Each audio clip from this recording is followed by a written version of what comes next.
রমজানে ঘুরে দাঁড়াও, রমজানে পরিবর্তনের ফিকির করো।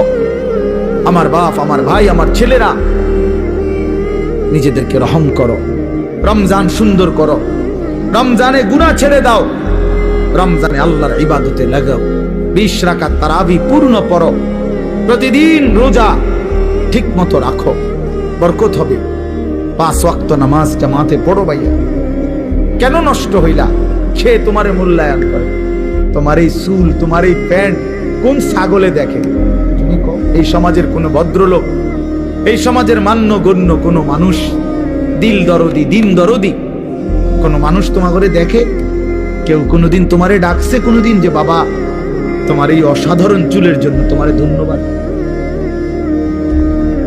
হ্যাঁ, তাহলে সে সামান্যতম, আমরা তো মনে করেন একটু অনুভব করি, কথার কথায় অহংকারের জন্য বুঝাইতেছি না, যেন আমি এটা অনুভব করি আমরা যে অনেক মানুষ আমগরে মহব্বত করে, মুসাফা করে, হ্যাঁ, মাহফিলের জন্য বলে, তাহলে বোঝা গেল আমি অনুভব করি যে আমার অনেক মানুষ মহব্বত করে।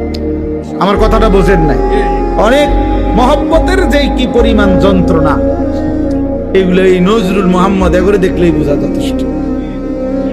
গমে আশিকি তেরা শুকরিয়া, এইটার অর্থ এইটা।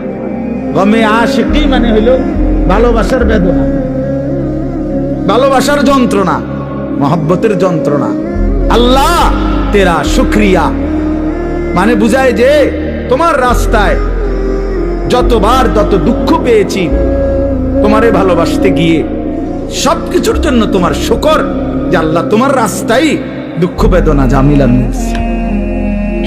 তো এই জন্য ভাইয়া তোমার তো এটা অনুভব করা উচিত, তোমার তো এটা ভাবা উচিত যে আমি যে প্রতিনিয়ত চুল পাল্টাইলাম, ডিজাইন পাল্টাইলাম, ফ্যাশন পাল্টাইছি, তো মানুষে আমারে কি তা কয়? আমি তো অনেক সময় বলি যে তোমাদের সমবয়সী ছেলেরা যখন তোমারে বলে দোস্ত তোরে সেরকম লাগে, তো তুই জিগাও না কা কি রকম? আমিও তো মানছি তোরে সেরকম লাগে, কিন্তু সেটা কেডা? মান হুয়া সে কে?